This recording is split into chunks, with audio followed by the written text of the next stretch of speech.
I live for impact and I will leave an impact. Can we start by you introducing yourself? Yes, my name is Abba Godwin and I'm from Benue State. I live around Maraba side and I work in town. Okay, so you from Benue? Yes. Okay, where from Benue are you from? I'm from Otupa, Obadibo local government. Okay. So did you grow up there in Benue? No. I actually grew up in many places because my father is a personnel, so we experienced a lot of states, by few 7 to 8 states, I think. So I did not actually grow up there, but I actually attended school there for a few periods, maybe like close to a year or so. Oh, okay, so what was home like for you? You said you guys move around a lot, or so yes. Places where you guys... It's a freedom zone. Home is good. You know, once you are at home, let's say village to be precise, you do anything, you do normal, you do your studies, you do your farming, and you move around, you see friends, and it's a bit fun there, you know. Okay, so do you remember when you left Benue? I left Benue 2003. So that was, I came to town because I had to leave because of the education. I was not meeting up with my academics, so I had to change school. And that was why I left the village. So, and I came to Abuja. Okay, did you leave with family or you came on your own? I came to stay with my family because my father actually was the one who came to carry me. He took me from the village because of the academic issues I was having. So he brought me to the family house in Abuja here. Would you want to just expatiate on the academic issue? What exactly was it? I was not performing well academically. The maths aspect, the English aspect was like zero. Let me just say zero. I didn't meet up, so I was failing the courses, the subject, let me say. So he had to pull me out and then get me to a better place to see if I can improve on them. Okay, so you say your dad came to pick you up? Yes. So you weren't staying with your dad? No, I was in the village and they were in the city then. Okay, how did that play out? Like, were you staying with someone else? Yeah, no, I was staying with my grandpa, my grandparents. So it actually happened that they transferred him, and then when we went to the village, I secured an admission there. I got admission there in one of the secondary schools. So at the time he secured accommodation in town here, I already had an admission, so I can't leave that admission. So he left with my brothers and sisters, and I had to stay back because of the admission I got into JSS1 then, which was in 1999 to 2000 or so, yeah. Okay, so after coming to the city to be with your family, how was the experience like? It was a normal experience. It's just that the freedom were a little bit restricted. You know, parents are very strict, but grandparents, they are pampering. They pamper me while I was in the village. So my coming here to Abuja to come and stay with my parents, it was strict that I had to even be taken to boarding school. So just like that. So which of the experiences do you prefer? Both, because on the long run, I discovered both of the experiences were good for me. For the boarding school, it taught me how to manage, how to be alone, nobody's there to care for you. Just try find something for yourself and all of that. Okay, so how was school like? School. Yeah. My school experience wasn't bad. From JSS1, let's say from primary to secondary school, it was not that bad because all you need to do is just to go to school, read your books and all of that. So it was not bad. It's just that sometimes we begin to mingle up with people who will not academically want us to, let me say, improve because they are playing and you have to play with them. They are your friends, you can't go anywhere. So that's just it. Okay, so would you say that you knew that these people back then weren't good for your academic performance? No, I didn't know then because the subject I was running from was like, I don't know it, so they encourage, me say if I don't know it too, guy, how far the teacher the flog or yeah, more skipper. So we had to skip. We are friends now, so somebody will bring up a suggestion and all of us will just follow. but not knowing that we needed to work hard on ourselves. But that's just how it is, yeah.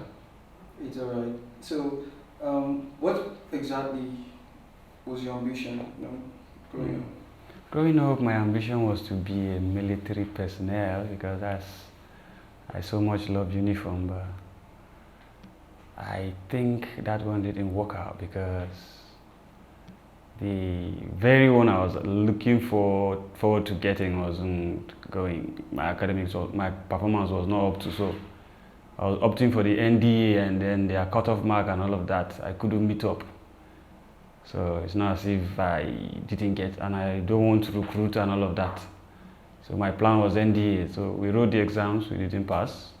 Let me just say we didn't pass because you cannot say I need to have somebody. No, once you know what you're doing. If you write the exam, if you pass, in as much as we are in Nigeria that they will say you need to have somebody, but at least me, I know say that exam hard, and then I didn't pass it. I know that. So, but my ambition was to become either a Navy or a soldier per se through the NDA, but it didn't work out. But thank God, we are still looking forward to something better. Okay, so why exactly did you want to be a uniform person or be in the military? Because it's like an inheritance from my family. Majority of my family members are military. They are uniform personnel. So we have police, we have the Navy, we have the Air Force. So it's just like falling in line with what is going on.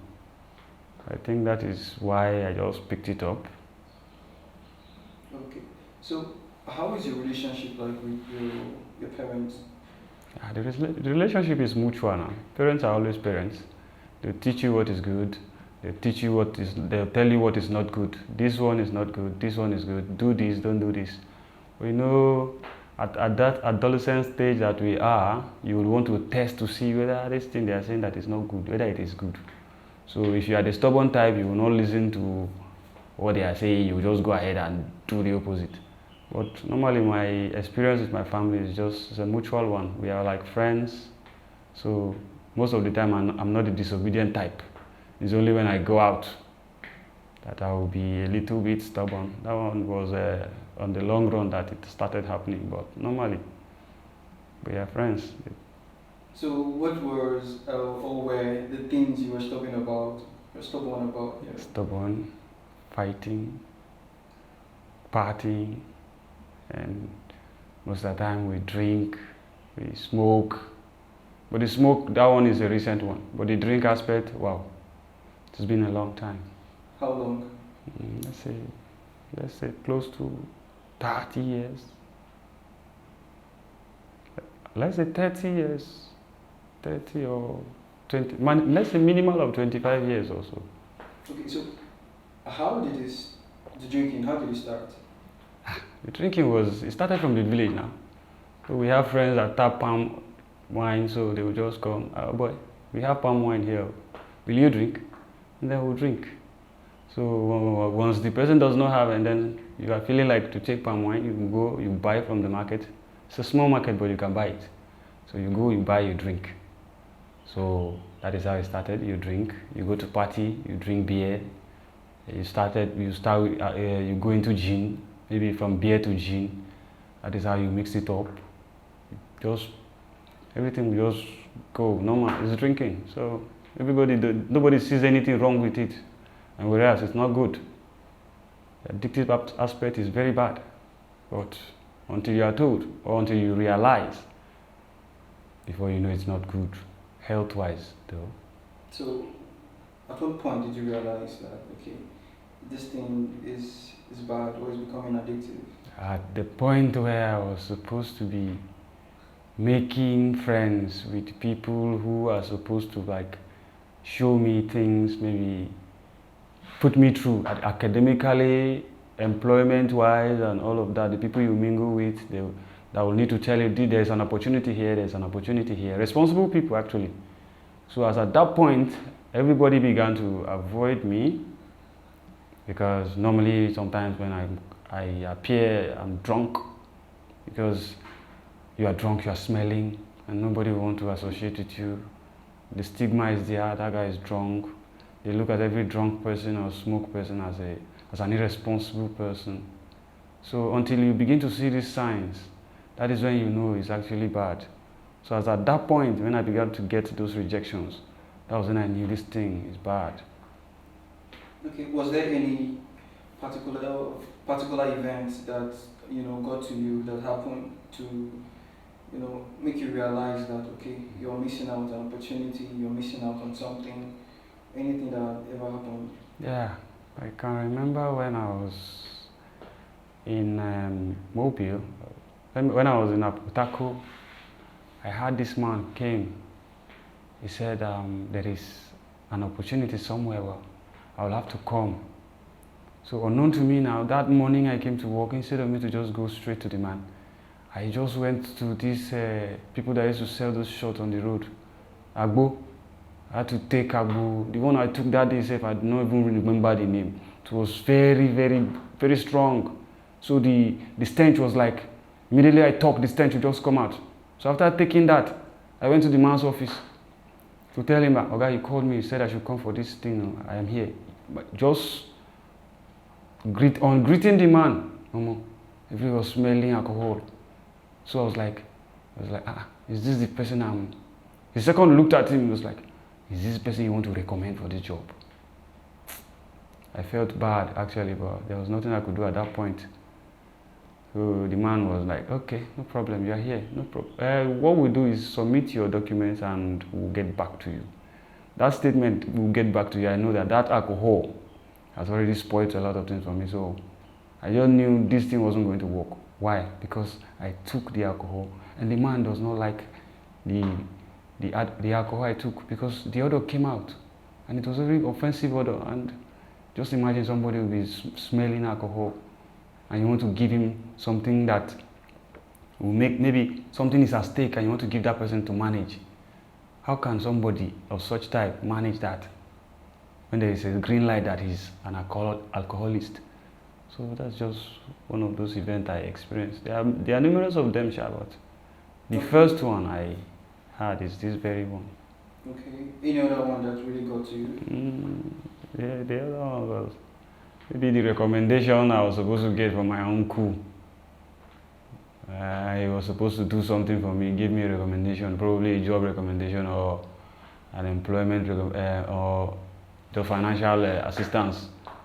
But the rumor got round that I was a drunkard and I was smoking weed, and he was like, the rumor is on now. Everybody knew, because on the long run I wasn't hiding it again, no longer hiding it. So my behavior and my appearance, everything was just tattered. And you know how alcoholics people look like.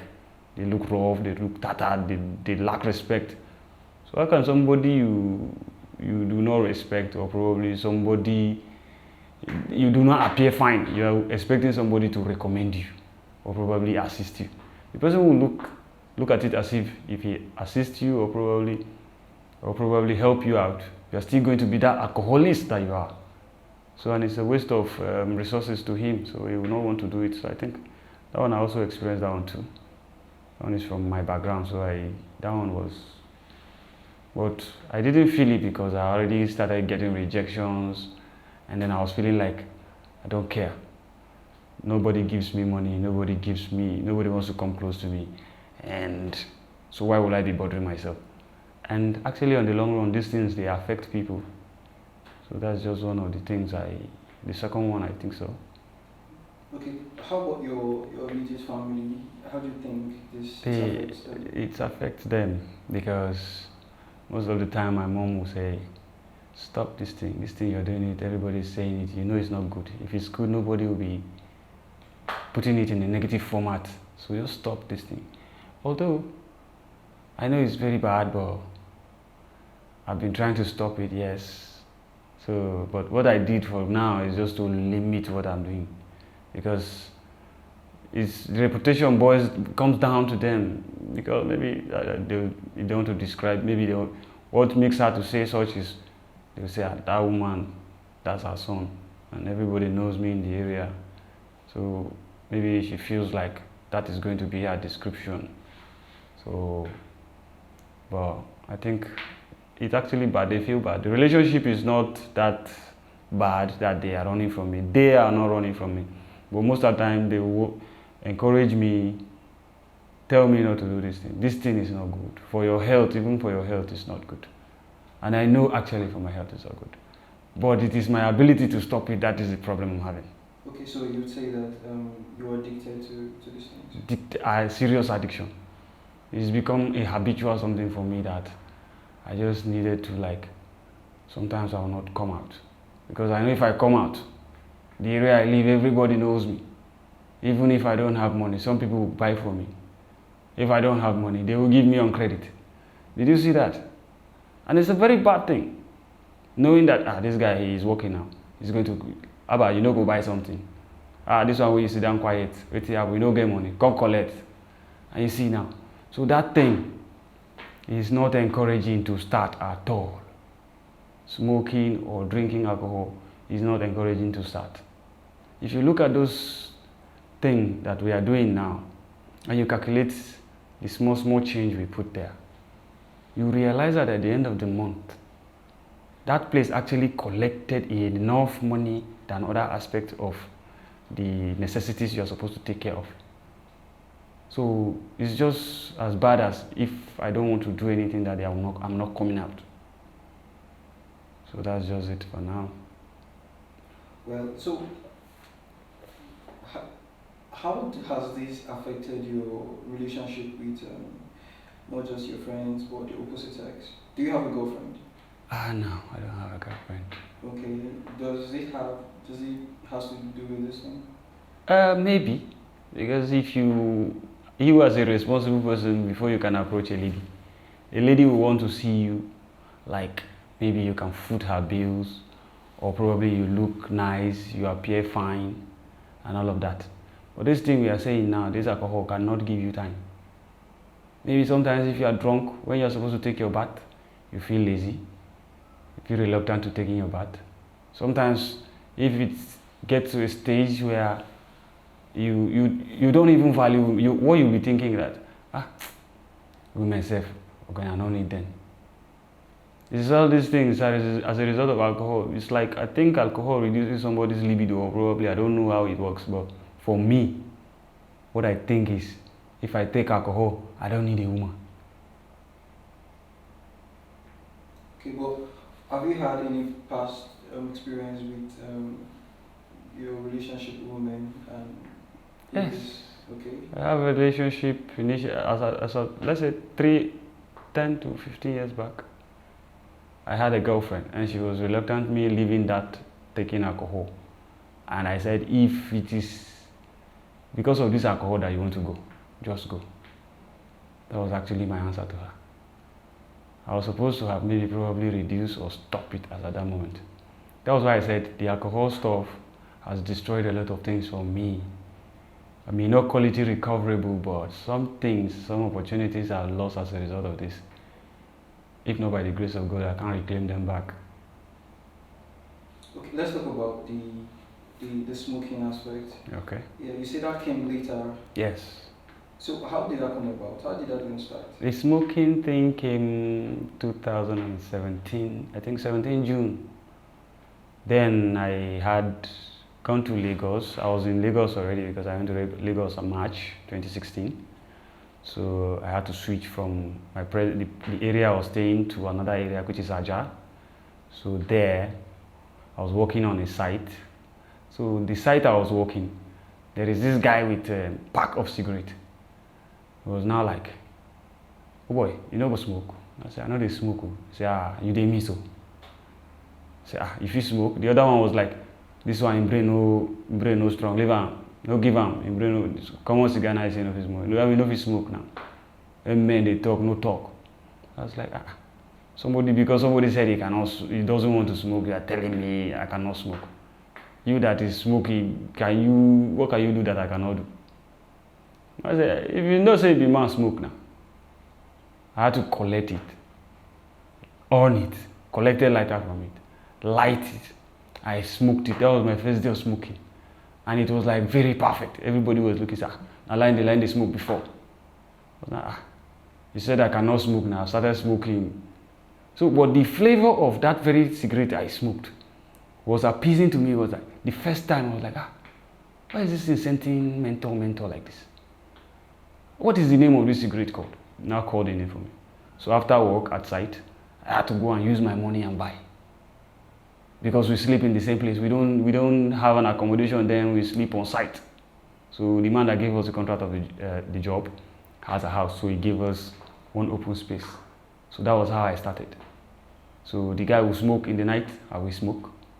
He will, in the morning, 4 o'clock, after waking up, will not even brush, will not even eat. He will smoke, I will smoke. So we were like twin then, because it was site. So we're working in the site. You don't go without me, I don't go without you. So most of the things we do together, we do them together. So he smokes, and then he lured me into smoking, and then I started smoking. And from the smoking now, my own became worse. Because now, no more 50 naira cigarette again. I had to go and buy 1 pack. So I smoked 1 pack a day those days. Sometimes it got to an extent where I smoked 2 to 3 packs. So that was how I started smoking. I started smoking when I went to Lagos, and I went to the street to go and get myself a job, since there is no any job. So I have to do labor job. The labor job I did, that was when a friend of mine, told me I cannot smoke. And I told him, boy, see me na Benue man. If you are stubborn, it is stubborn guy, cool down. That's the way they talk. I pass you for that one. So I had to smoke. That was how it started. Okay, so how often do you smoke? How often do I smoke? I smoke every time. Morning, night, evening, night, morning, anytime. Even in the hot sun, I can smoke. I smoke any brand of cigarette I smoke it. Okay, so, but do you know that this is affecting not just your health, but also your future? Yeah, and that is why you see that we are struggling to see if we can put a stop to it. Okay, how has the struggle been like? Tell me about struggle of stopping it. I tried twice stopping it. I tried stopping it by not going out, not buying again.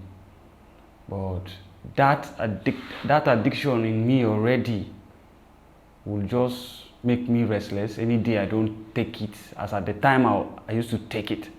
If I don't smoke it as at the time, I'll become restless. So sitting down, you are restless, you can't sit down one place. You can't even watch complete movie. You can't read. So that is the aspect I've been struggling with. But normally, I will stop, start again. Stop, start again. But it's been serious struggle for me, and I really think I'll stop it. But I know I'm going to stop it, because one of the methods I'm using now is beginning to work. So, which is the limitation of the quantity I take per day. So I think with time, sure. It's okay. So, do you believe in God? Of course, I believe in God. What's your relationship like with God? My relationship is very close. We are tight. I'm very close to God. Even though I do smoking things and all of that, I don't skip my prayers. If I wake up in the morning, I have to pray. Because if it is not the grace of God, I know people who have been smoking before I started before them, they are dead. They died, they went to the hospital, they gave them some kind of treatment, they just died. They told them it's as a result of cigarette. Most of them I started before them. Even though I started just very recently, which is 5 years ago, let's say, 2017. So it's God. I pray to God. I don't skip that one. Okay, so growing up or right now, did you ever have any symbol of a perfect, loving relationship you were looking up to or looking out to? Yeah, every young man has that dream. Every young man has a dream. if you're growing up, maybe in the secondary school days or probably from your primary school, if you are wise enough earlier, every young man has a dream. You dream of finishing your education one day, getting a good job, getting a good house, getting married, having families and kids, and all of that. Every young man has that. But you see, sometimes the way we calculate it is not the way God actually designed it for us. Well, most at times, I think we had to pass through some level of knowledge. Probably you experience some circumstances, probably negatively or positively, that will sharpen or probably tell you that yes, this thing you need more effort. So every young man has a dream. For me, I think my dream was a very big one then, because I was planning after I get a job, I would travel out. They would take me to social place. I'll go and do courses and all of that. If I come back, I'll be a big boy. But on the long run, now alcohol and then cigarette brought everything and made me not to get serious with it. But I believe that having noticed this very particular problem, I know there's a solution for it. It's just how to actualize the solution that is left for me to work on now. Okay, so do you believe that you are going to overcome this? Sure. I overcome drinking, and I definitely know I'm going to overcome smoking. I stopped drinking 4 years back. I drank for almost close to 25 or 20, let me say, and I stopped it 4 years back. So this one that I started not too long ago, I definitely know I'm going to stop it. But stopping it is what we are working on, and I believe definitely to work out. It's okay. So, for people that look at other people that drink and then smoke, and they look at them in a certain way, with disrespect, with disgust, with so much judgment. What do you have to say to those kind of people? Well, anybody that disregards you because of drinking or smoking, it's not his fault, because that is what he's thinking. That's his thought. That's not your own thought. What made you to start the drinking and the smoking, they don't understand. And they don't have time to ask you to see your own side of the story. Probably one circumstances or situation led to another, and you are frustrated and you need to ease off some stress or some sort of thing. But in as much as they don't have time to ask you, and they don't want to ask you, they judge you based on your performance or probably your appearance or what you do. You don't need to bother yourself. They are just performing, they are just doing it based on what they are seeing. But the real reason behind you taking alcohol or probably smoking, they don't know.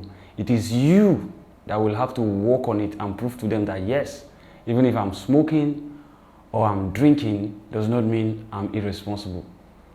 For everybody that looks down on somebody drinking or smoking, don't do that. It's not good. You are even you are worsening the situation instead of encouraging them. I think that is just it.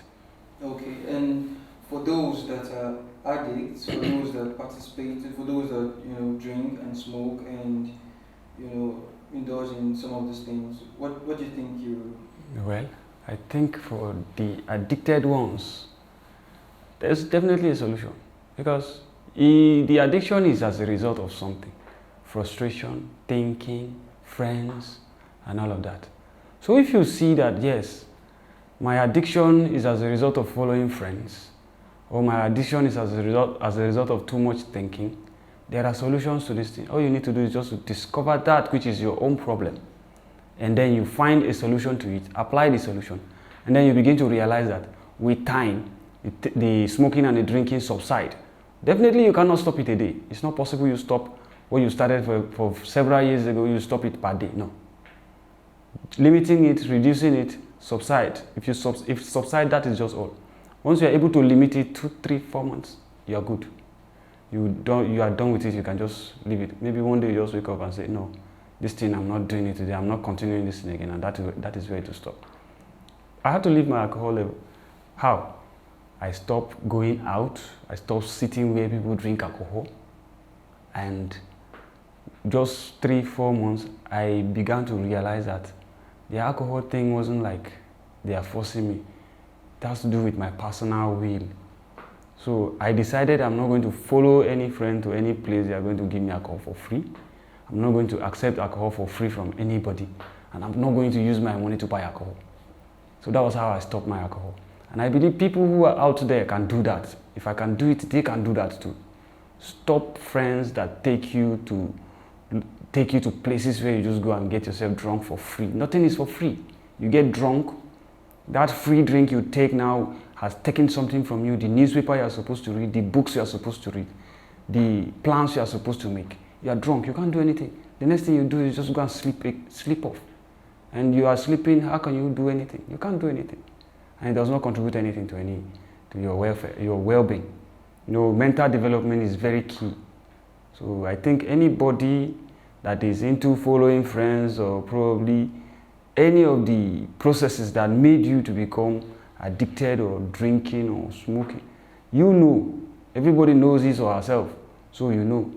So for you to stop, you can work on one of those two things, situations, and then you isolate them, and that is all. You just realize with time you are done away with it.